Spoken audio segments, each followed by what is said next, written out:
Hi, everybody. This is Todd Krieger. Today I am talking to you about intimacy. And the name of this is called Intimacy Redefined, Embracing a New Chapter of Physical Connection.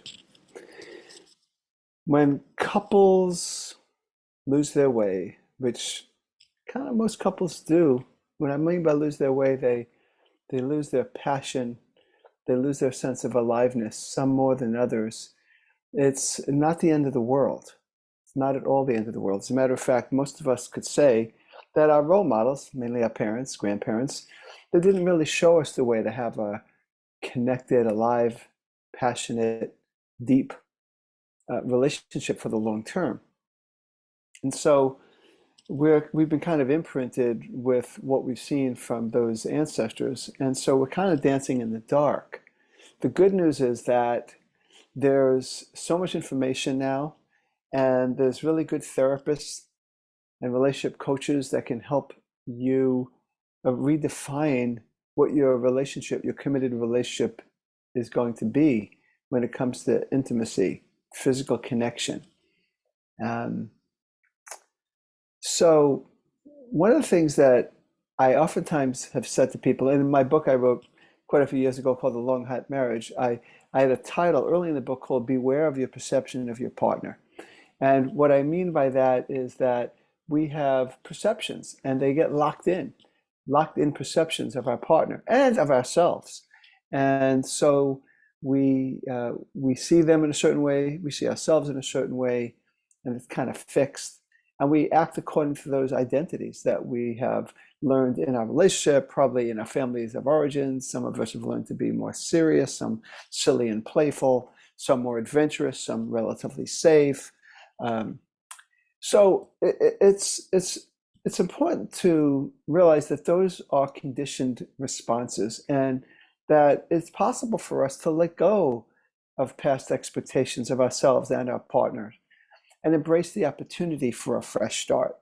It really is amazing. As a person who's been doing this for 41 years, I started very young. Um, Some they say over 30, and some they say over 35, but the real truth is it's been now 41 years. I am more optimistic about couples than ever because I see the potential for evolution. We can evolve as people, we can evolve as couples. And one of the things that I tell my couples all the time is that there isn't one area of our life that we're truly successful without risk and novelty. And we need to maintain that in our intimate relationships as well. So this is not about specific techniques. There's plenty of places you go to learn about specific techniques. And I am not here to talk to you about specific sexual techniques. I'm really here to talk about your mindset and also some of the things you can do to explore this concept of intimate connection. But I cannot be, I'll say, complete talking about physical connection without talking about beyond physical connection.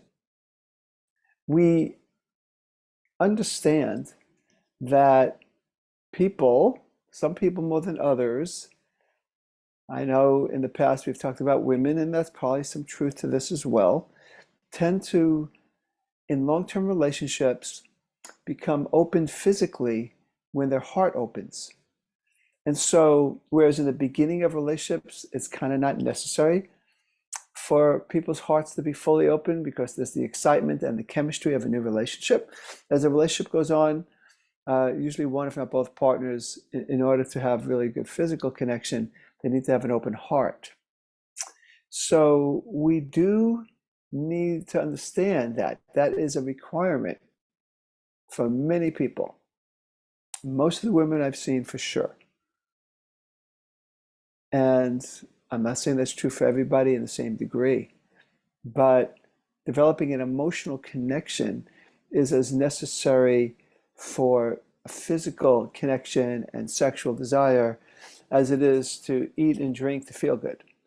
So one of the things that we have to look at is if we're not good at emotional connection, and I've been talking about that in other kinds of videos. I'm not going to get into detail about that in this one, that it's just another area we have to develop. We have to develop our weaker links. If we're not great at emotional identification, noticing what we're feeling, so that we can be more open and vulnerable with our partners, and as well to develop a curiosity about our partner's inner life. If we don't do that, the chance of having a long-term physical connection with your partner is doubtful, if not impossible. So we need to nurture emotional intimacy as a foundation for revitalized physical intimacy. It's just the way it is, everybody. It's just the way it is. So we need to get curious about what it is that we're feeling.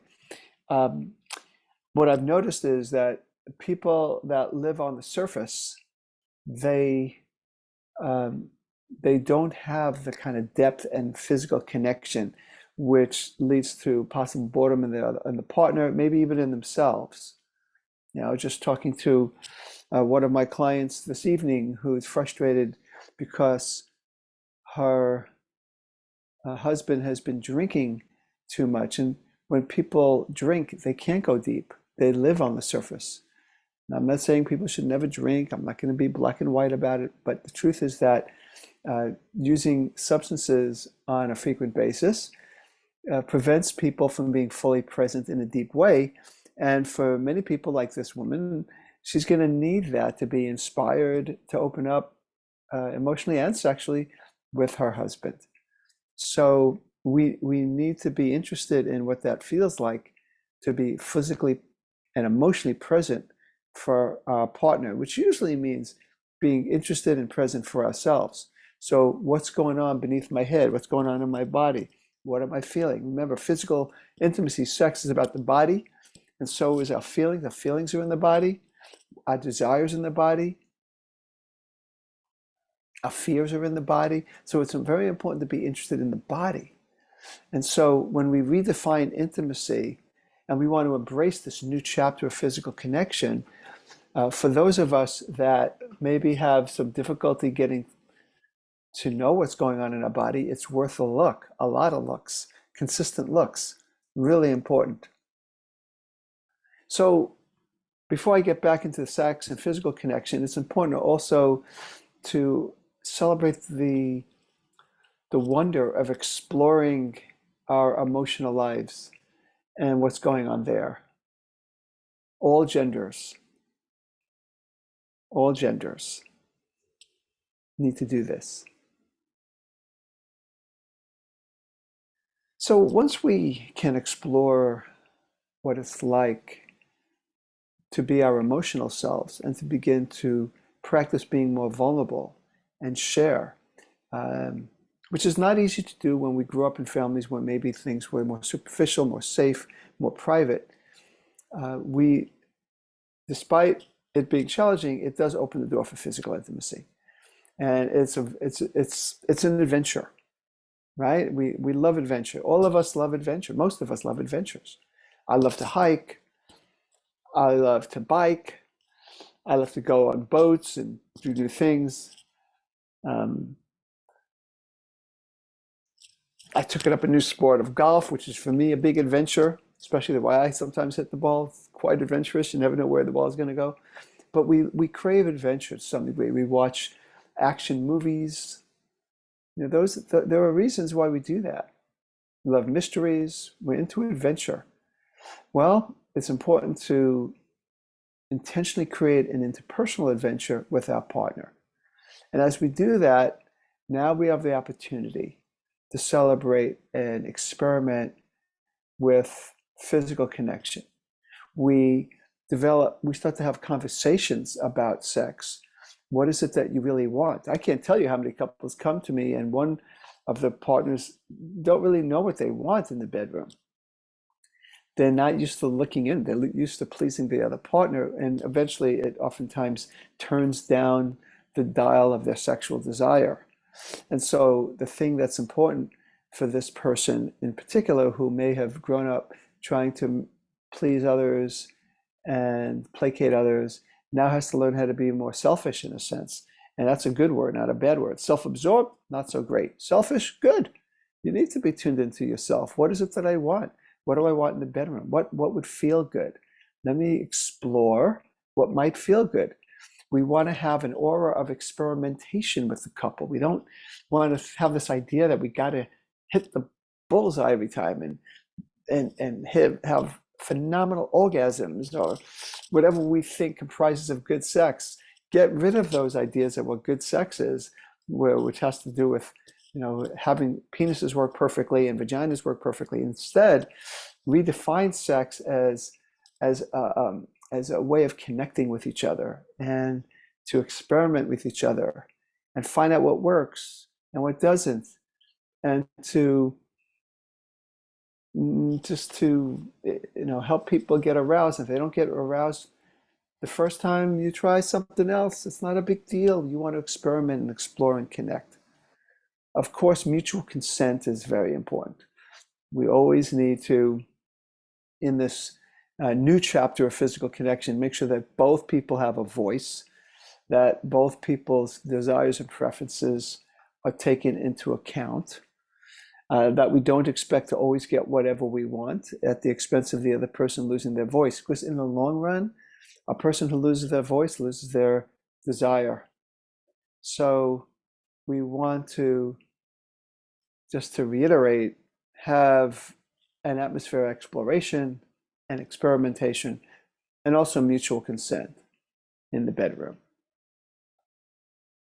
And every couple's different. So we need to empower ourselves as couples to redefine our own unique version of physical intimacy. It's time to not live up to some fake external standard. Most of those standards are wrong, or we saw it in a movie, or we read it in books. And the truth is there's no normal. Great book on, I'm going to give a plug to a lady, Emily I think it's Emily Nagoski or something like that. I'm blanking on the second name, but the name of her book is called Come As You Are. Still trying to think of the right name. I'm close, but not it. But it's Come As You Are. I love that title, Come As You Are.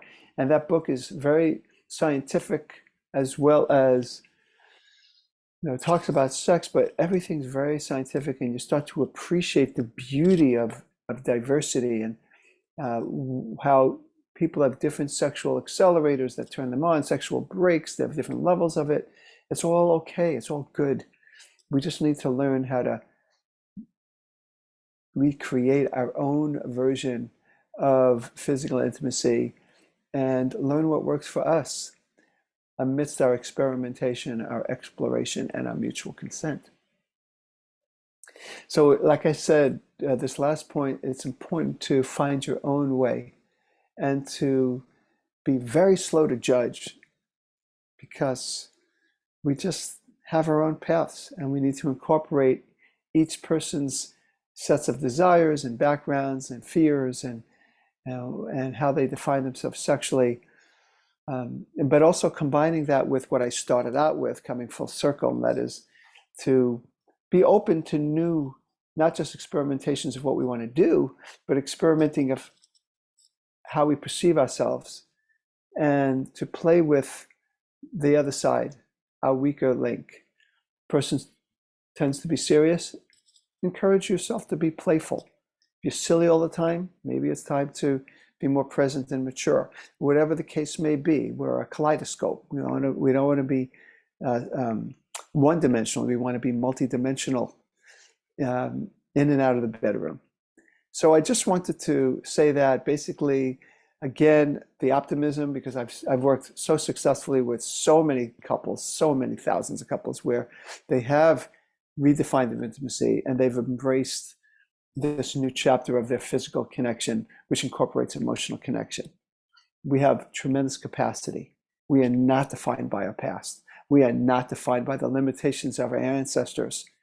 And we need to be open to new versions of ourselves and experiment, like I said, with our mindset, with our expectations, and with our sexual behaviors inside the bedroom and wherever else. So that's what I wanted to say about this topic. Appreciate you listening. This is Todd Krieger, making the world safe for love.